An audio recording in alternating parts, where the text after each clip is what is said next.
We're change agents. We have to go off and embrace these new technologies. We have to figure out how we can help our companies use those, to increase their revenue, to reduce their cost, improve customer sat, and that requires us to be very good at communicating.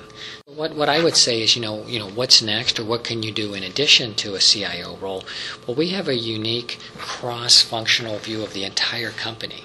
So what I would recommend to my peers is go look at, what is the core of your business? How can IT help?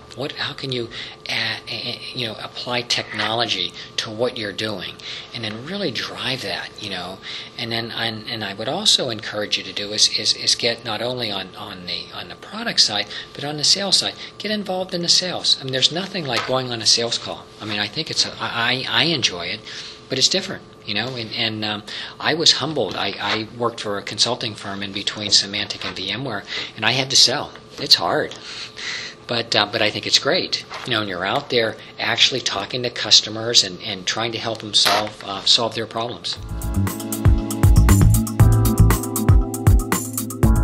What's interesting about a CIO role is that we do have a unique view across the whole company, and I don't think there's too many groups that kind of do that. Maybe you could argue finance. So I think with an IT background, you could go in a lot of areas. I mean, you can go into the kind of sales side, if you're a technology company, because you're the target audience. So I mean, it's certainly something, or professional services. You could go work in kind of the product side, being once again the target audience. So I think you really have a lot of ability to, with that experience, to go into other areas. And I would kind of challenge my my peers out there is to really get involved in your mainstream business. I mean, what business are you in? How can you apply technology? How can you really make a difference besides doing the day-to-day kind of IT work?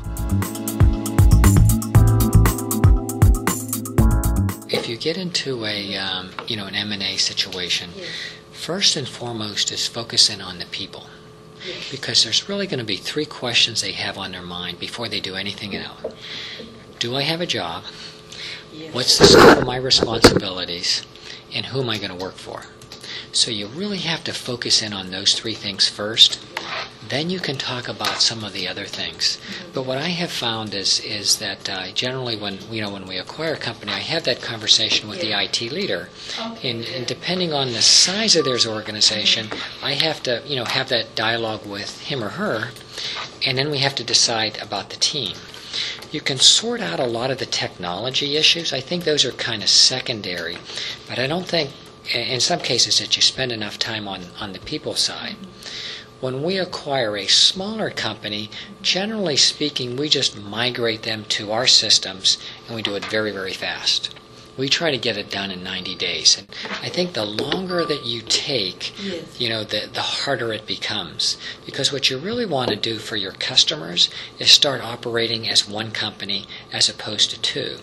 So until you've done that, when you place an order, you still may be placing orders with both of those companies. So you appear from the outside to be those two companies. And I think as IT professionals, that's our role.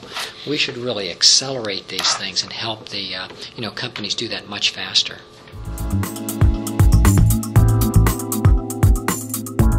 We have what we call the CIO development program. And what I found is that there really isn't any place to go to learn how to be a CIO. So when I left Symantec a few years ago, a bunch of us started this program, and the way it works is that we have 25, I'll say aspiring CIOs.